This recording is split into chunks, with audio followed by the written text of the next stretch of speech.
ધ્યાનાભ્યાસના આ પવિત્ર અનુષ્ઠાનમાં આપનું હાર્દિક સ્વાગત છે. કૃપયા પોતાના નેત્રોને બંધ કરી લઈએ. ધ્યાનાભ્યાસ દરમિયાન નેત્રોને બંધ જ રાખવાના પ્રયત્ન કરો. બહારની દુનિયાથી પોતાના ધ્યાનને હટાવી લો, કેમ કે સુખ બહારની દુનિયામાં નથી.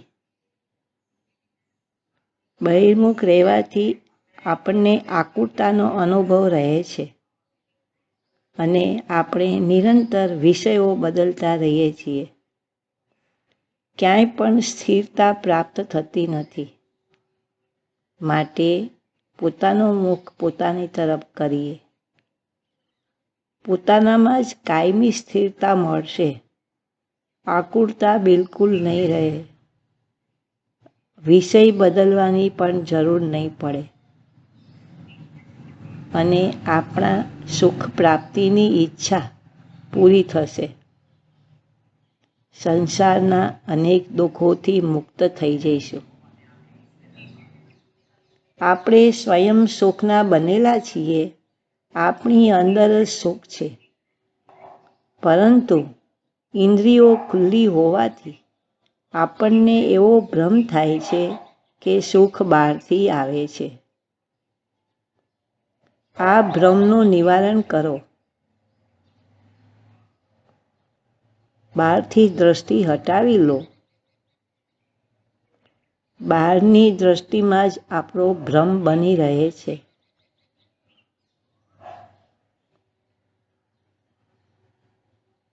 કારણ કે બહારમાં કોઈ પદાર્થ સુખદ અને કોઈ પદાર્થ દુઃખદ નિરંતર અનુભવમાં આવે છે અને આપણે નિરંતર રાગદ્વેષ કરતા રહીશું. અને આ રાગદ્વેષ જ દુઃખરૂપ છે. માટે બહિર્મુખતાને છોડીએ અને અંતરમાં આવીને નિરાકુરતા પ્રાપ્ત કરીએ. સુખ ને શાંતિને પ્રાપ્ત કરીએ. પરમ સુખ આપણને આપણા પાસેથી જ મળશે.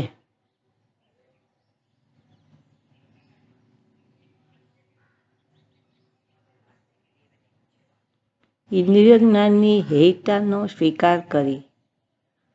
તત્કાલ જ ભલે આપણે ઇન્દ્રિય જ્ઞાનને છોડી ન શકીએ, પરંતુ ઇન્દ્રિય જ્ઞાનને ખરાબ તો સમજીએ.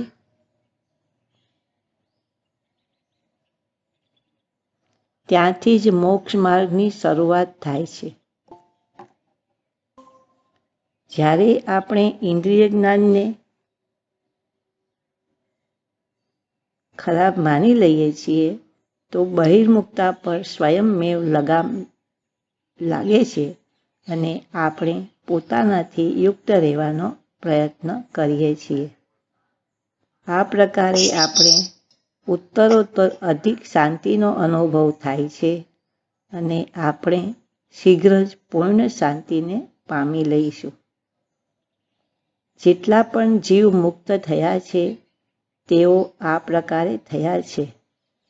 મુક્તિનો કોઈ અન્ય માર્ગ નથી. બહિર્મુખતાને અને ઇન્દ્રિય જ્ઞાનને છોડવાના છે. વિચાર કરવો, સ્મરણ કરવું એ પણ ઇન્દ્રિય જ્ઞાનની કોટીમાં આવે છે. જેટલી પણ બહિર્મુખતા છે એને એક ઇન્દ્રિય જ્ઞાન જાણો અને આકુરતારૂપ જાણો.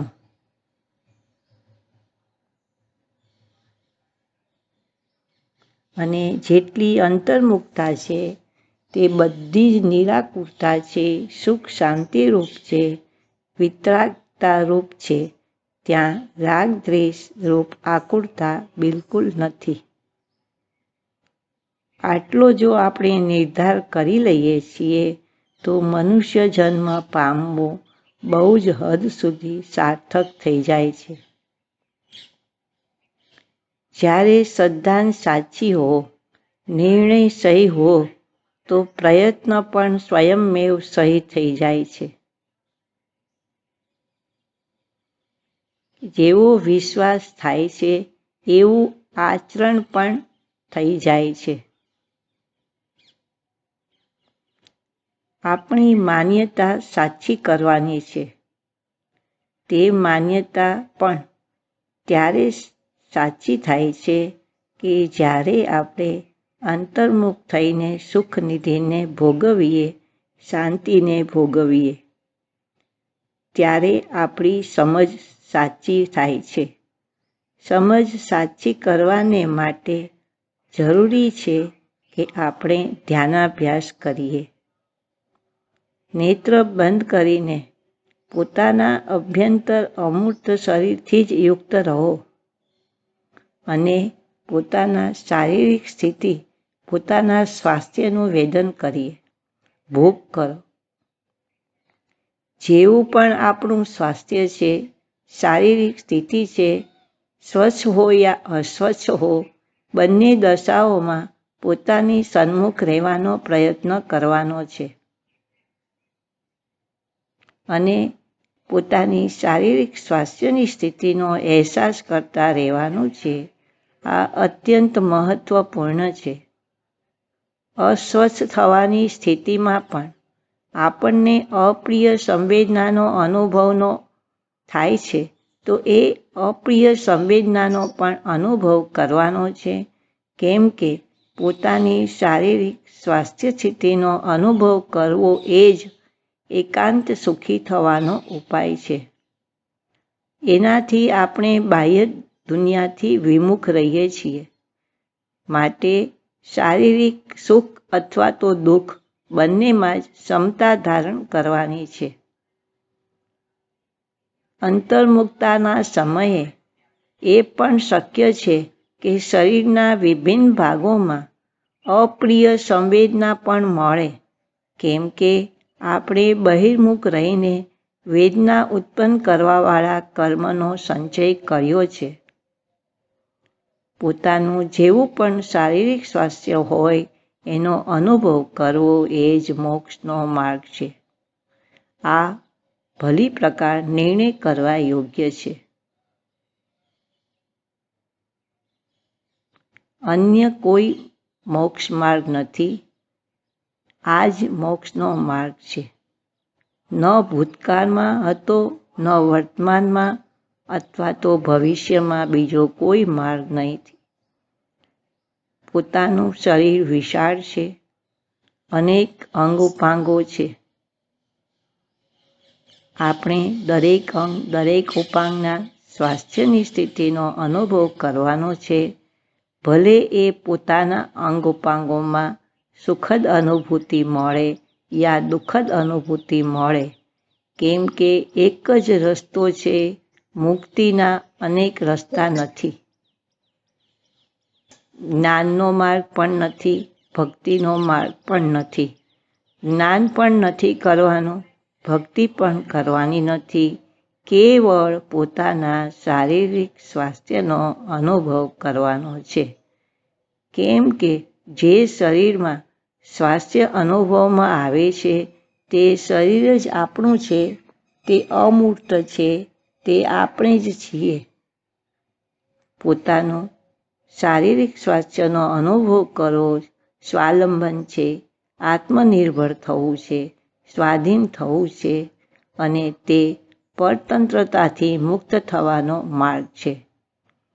શરીર વિશાળ હોવાથી અંગ ઉપાંગ કરીને એના સ્વાસ્થ્યનો અનુભવ કરીએ, નિઃસંગ થઈને કરીએ. ત્યારે જ આપનો ઉપયોગ સ્થિર રહે છે. ત્યારે જ આપ પોતાની સાથે બહિર્મુખતાથી બચાવી શકો છો. પોતાના ધ્યાનને પોતાના મસ્તકના ભાગ પર લઈ આવો.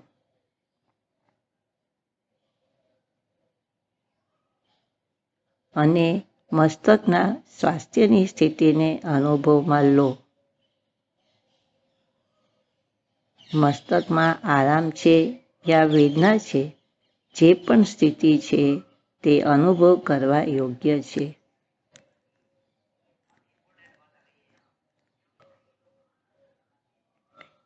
એનો અનુભવ કરવો એ જ મોક્ષનો માર્ગ છે.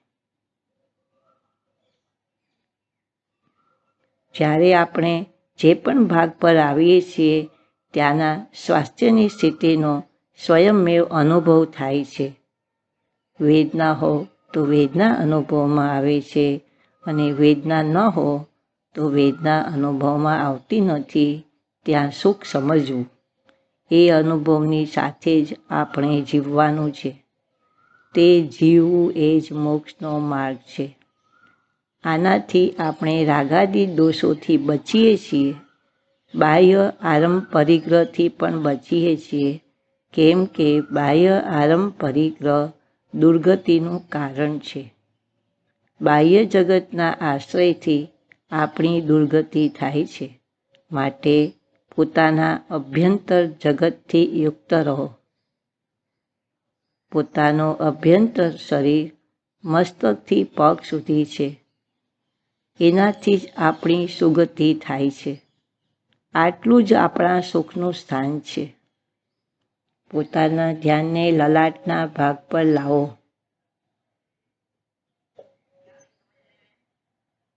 ત્યાંના સ્વાસ્થ્યની સ્થિતિનો આપણને અનુભવ થશે, અને આ જ આપણે ભોગવવા યોગ્ય છે.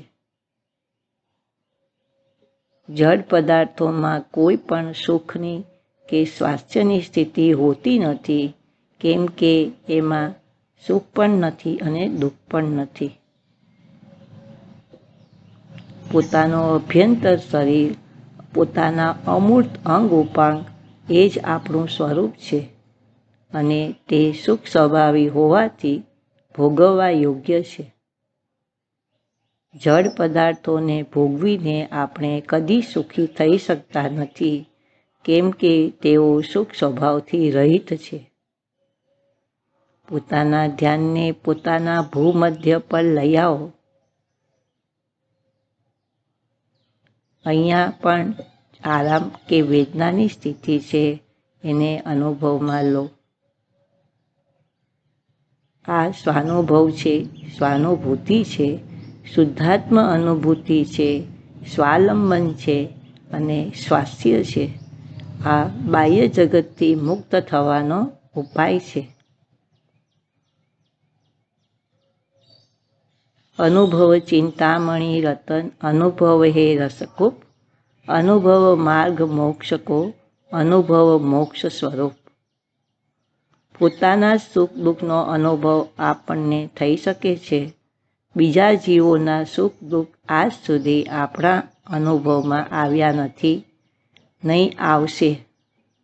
બધા જીવોને પોતાના સુખ દુઃખનું જ સંવેદન થાય છે, કેમ કે જીવ પોતે સ્વસંવેદનરૂપ છે. દરેક જીવ પોતાની સુખનિધિને ભોગવી શકે છે, બીજાની સુખનિધિને ભોગવી શકતા નથી. આપણું સુખ કદી પણ ચોરી થઈ શકતું નથી. આપણી પાસે જ સદા રહે છે. આપણી સુખનિધિથી વિમુખ રહીને આપણે દુઃખી રહીએ છીએ, એમાં આપણો જ દોષ છે. કોઈ અન્યનો કિંચિત પણ દોષ નથી. પોતાના ધ્યાનને પોતાના નેત્રો પર લઈ આવો. પોતાના નેત્રોના સ્વાસ્થ્યની સ્થિતિને અનુભવમાં લો. જે પણ આરામ અથવા તો વેદનાની સ્થિતિ છે, એમાં સમભાવ ધારણ કરો.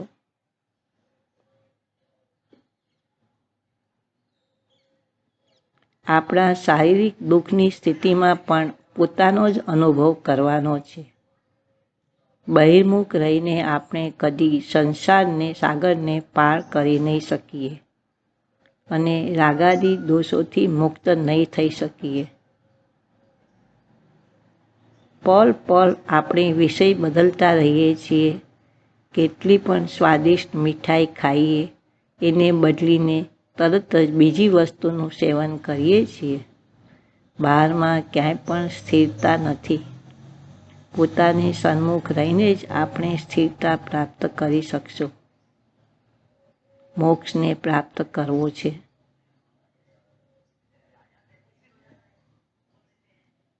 સ્વાસ્થ્ય શબ્દ યથાર્થમાં આપણને જ લાગુ પડે છે.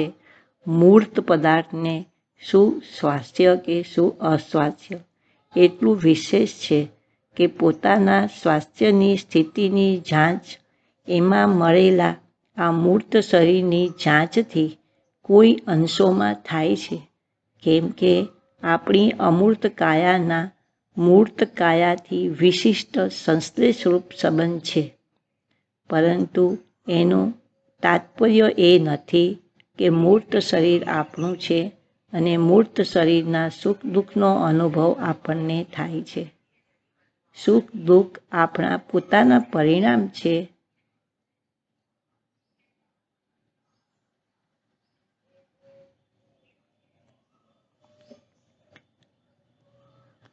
અને આપણે પોતાના પરિણામને જ ભોગવી શકીએ છીએ. પોતાના ધ્યાનને પોતાના બંને કાનોના ભાગ પર લઈ આવો. ત્યાંની સ્થિતિને અનુભવમાં લો. ક્યાંય પણ વેદના હોય તો પણ ગભરાવું નહીં, કેમ કે વેદનાનો અનુભવ કરવો એ પણ મોક્ષનો માર્ગ છે, પરમાત્મા થવાનો માર્ગ છે. આવો નિર્ણય કરશો તો આપણે વેદનાની સ્થિતિમાં પણ પોતાની સન્મુખ રહી શકીએ છીએ. જો આપણે શારીરિક સુખ દુઃખને સંભાવથી અનુભવ કરીએ છીએ, પોતાની સન્મુખ બની રહીએ છીએ, તો શીઘ્ર જ આપણને ઉત્તમ સ્વાસ્થ્યને પ્રાપ્ત કરીએ છીએ અને અનંતકાળ સુધી સુખથી રહીએ છીએ. પોતાના ધ્યાનને પોતાના નાસિકા પર લાવો. પોતાના અનુભવનો મોક્ષનો માર્ગ સ્વીકાર કરો. સંસાર દશામાં આપણે અનેકવાર અસ્વચ્છ થઈએ છીએ, તો અસ્વચ્છ દશાનો અનુભવ કરીને પણ આપણે સ્વચ્છ થઈ શકીએ છીએ. દવા વગેરેના સેવનમાં તો સદા જોખમ બની રહે છે, પરાધીનતા પણ થાય છે, પૈસાની પણ જરૂરિયાત પડે છે અને કોઈ સાઈડ ઇફેક્ટ થવાની પણ શક્યતા હોય છે. મરણ સુધી થવાનો પ્રસંગ થઈ જાય છે. આપણે પોતાના સ્વાસ્થ્યની સ્થિતિનો સમભાવથી અનુભવ કરવાનો છે, તો આપ અતિ અલ્પ સમયમાં ફરીથી સ્વચ્છ થઈ જઈએ. આપ સ્વયંમાં સ્થિત હો અને સ્વચ્છ ન હો એ કદાપી સંભવ નથી. પર સન્મુખ રહીને અનેક ઉપાય કરશું તો પણ નિશ્ચિત ફરી અસ્વચ્છ થઈ જવાવાળા છીએ. બહારમાં સ્વાસ્થ્યને પ્રતિ ઘણા જાગૃત રહેવાવાળા જીવોને પણ આપણે અસ્વચ્છ થતા જોઈએ છીએ. એટલું જ નહીં, અસ્વચ્છ થઈને મળતા પણ જોઈએ છીએ. બહારની સાવધાનીથી આપણે સ્વચ્છ નહીં રહી શકીએ, કેમ કે બહારની સાવધાની તો અસ્વચ્છ રહેવાની રૂપ જ છે. બાહ્ય મૂર્ત શરીરમાં પોતાનું અમૂર્ત શરીર મળેલું છે. અંતર્મુખ રહીને એમાં સ્થિત રહેવાનું છે. પોતાના ધ્યાનને પોતાના મુખ પર લઈ આવો. બંને હોઠોના ભાગ પર. અનેક અંગોમાં પ્રાય સુખદ સંવેદના જ રહે છે. આપણે એનો અનુભવ કરીને પોતાની સન્મુખ રહી શકીએ છીએ. આપણું ધ્યાન પોતાના અમૂર્ત ભાગ પર આવે છે, તો તે ભાગ સ્વચ્છ થવા લાગે છે, રોગોની નિવૃત્તિ થાય છે. પોતાનું ધ્યાન ઔષધિનું કામ કરે છે, રસાયણનું કામ કરે છે એ નિશ્ચિત માનો. માટે અંતર્મુખતા જ ઉત્તમ આહાર છે, ઉત્તમ ઔષધિ છે અને અમર થવાનો નિશ્ચિત ઉપાય છે. પોતાના ધ્યાનને પોતાના છાતીના ભાગ પર લઈ આવો. આપણે દરેક ભાગ આ પ્રકારે સ્વચ્છ રહે છે અને ઉત્તમથી ઉત્તમ સુખ ભોગવીશું. એમાં કોઈ ધોકો નથી, દગો નથી, કેમ કે એમાં કોઈ વિષય સેવન નથી, ઇન્દ્રિય જ્ઞાન નથી, કોઈ રાગ દ્વેષ નથી, કોઈ કસાય નથી, કોઈ પાપ નથી, કોઈનું આપણે અહિત પણ ચિંતન કરતા નથી, કોઈનું બુરું પણ કરતા નથી. આપણે પોતાની મર્યાદામાં રહીએ છીએ, પોતાની સીમામાં રહીએ છીએ અને પરમાં ઘૂસવાનો પ્રયાસ કરતા નથી. પોતાની ચિન્મુહૂર્તમાં જ રહીએ છીએ. ધ્યાનનું આ સત્ર અહીં સમાપ્ત કરીએ છીએ. આપના સહકાર બદલ ધન્યવાદ.